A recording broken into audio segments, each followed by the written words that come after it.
नमस्कार दोस्तों। आज हम आपको सुनाने जा रहे हैं शेर और चूहा की कहानी। जंगल का राजा शेर खा पीकर आराम से एक पेड़ के नीचे छांव में सो रहा था। तभी कहीं से एक नटखट चूहा वहां आ पहुंचा और खेलने लगा। खेलते खेलते वह शेर के ऊपर चढ़ गया। कभी वह शेर की पीठ पर दौड़ता तो कभी सिर पर चढ़ जाता। कभी वह उसके कान को झूलता तो कभी पूंछ से खेलता। उसे बड़ा मजा आ रहा था और उसकी उछल कूद बढ़ती जा रही थी। नटखट चूहे की दमा चौकड़ी से शेर की नींद टूट गई। आंख खोलकर उसने देखा कि एक छोटा सा चूहा उसके ऊपर खेल रहा था।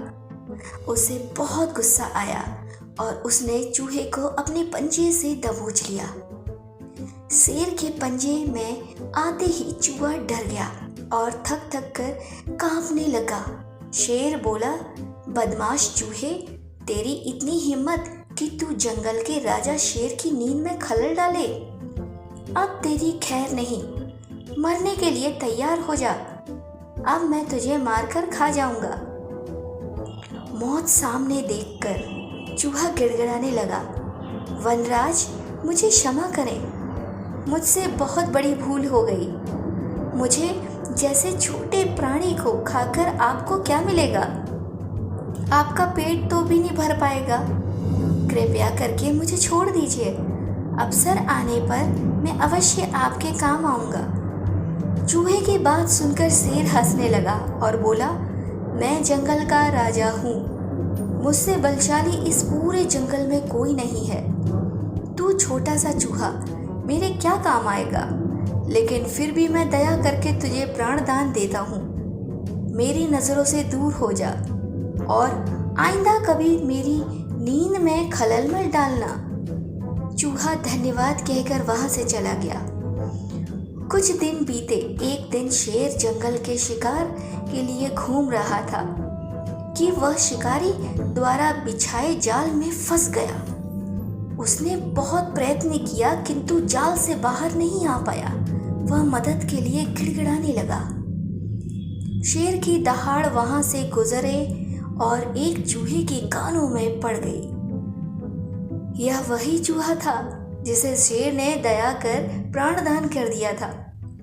चूहे दहाड़ की दिशा में गया तो शेर को जाल में फंसा हुआ पाया। उसने फौरन अपने नुकीले दांत से जाल काट दिए। शेर आजाद हो गया।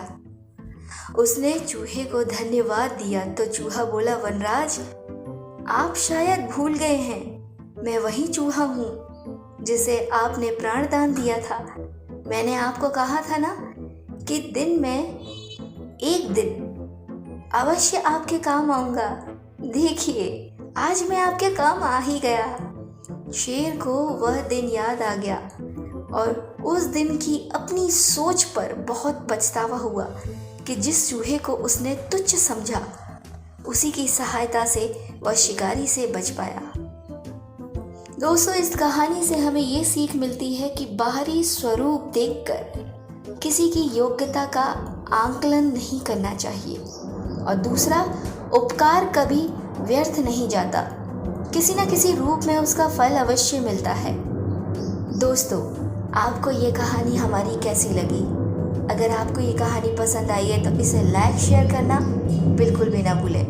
और जिन लोगों ने अभी तक हमारे इस चैनल को सब्सक्राइब नहीं किया है, जल्दी इसे सब्सक्राइब करके बेल बटन को ज़रूर ऑन कर लीजिए ताकि हमारी वीडियो का नोटिफिकेशन आप तक समय समय पर पहुंच सके।